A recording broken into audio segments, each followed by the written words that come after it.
Je m'appelle Dominique, j'ai 61 ans. On m'a détecté un cancer du rein en avril 2013.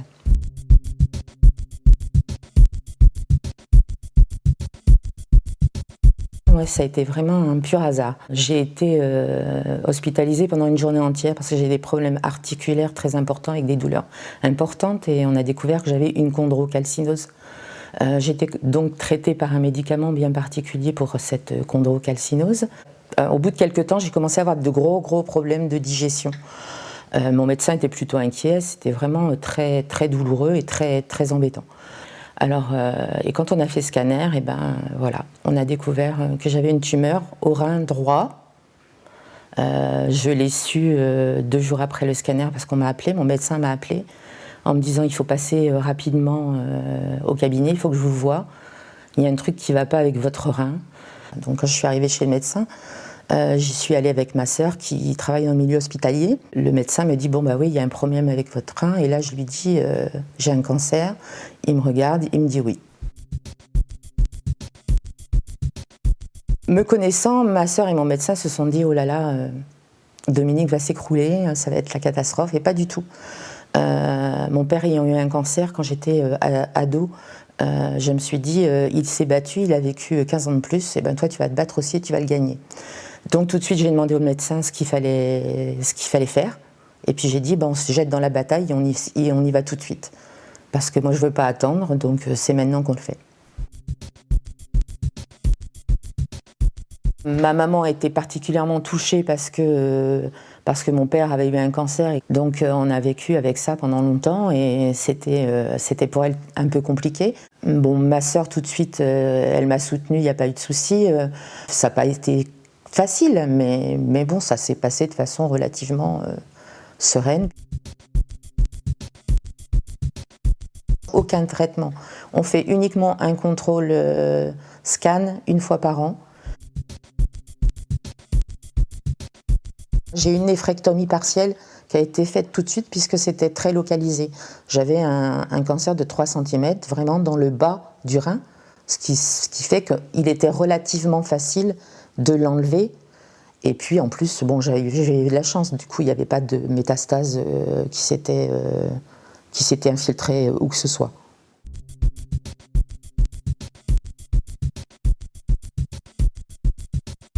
Oui, j'ai divorcé quelques temps après. Je pense que c'était quelque chose qui était déjà en route, mais le cancer a été un catalyseur. Je pense que ce jour-là, à l'annonce, je pense que j'ai regardé derrière moi et je me suis dit je peux pas continuer ma vie comme ça. Je m'occupais des autres et pas de moi. Et là, du coup, ça a été le flash, quoi. Oui, je me suis découverte beaucoup plus forte que je ne me croyais.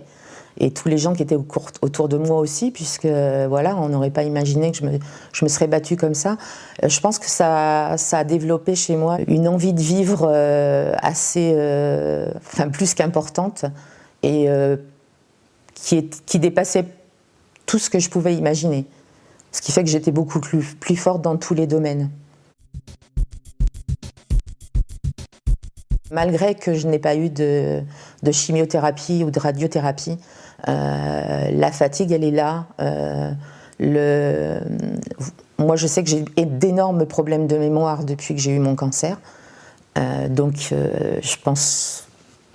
Enfin, je suis du coup un peu le témoin du fait que tous les trucs qu'on a après le cancer, c'est pas toujours dû à la chimiothérapie, à la radiothérapie.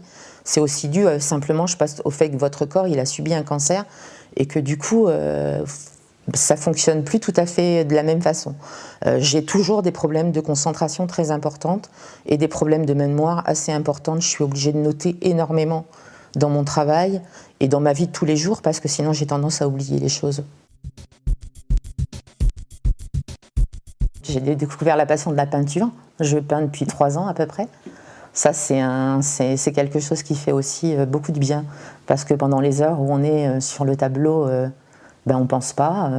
On ne pense pas à sa maladie, on ne pense pas à ses douleurs. Parce que moi, j'ai d'autres maladies qui se sont inscrites derrière. Enfin bon, j'ai une fibromyalgie, enfin bref, plein de petites choses bien embêtantes. J'ai été arrêtée pendant 8 mois au total, à plein temps. Ensuite, j'ai repris à mi-temps thérapeutique mon travail, parce qu'en plus c'était un travail assez actif physiquement, donc c'était un peu compliqué. Et puis au bout de 6 mois, j'ai repris à plein temps. Alors, le cancer, déjà, quand j'ai eu l'annonce du cancer, je travaillais, alors j'étais responsable du pôle entretien. C'est moi qui leur ai annoncé à mon groupe, à mon équipe, que j'avais un cancer et que j'allais partir pendant quelques temps. Je voulais leur annoncer. Pour moi, ça a été toujours facile de parler de cette maladie, puisque j'avais décidé de me battre. C'est vrai que j'ai revu un peu mon alimentation. Je me suis un peu adaptée sur ce qu'on explique maintenant. Essayer de moins manger. Enfin, déjà, je suis pas très sucrée, mais j'ai encore éliminé encore plus le sucre. J'ai limité le café. Je me suis mis au thé vert.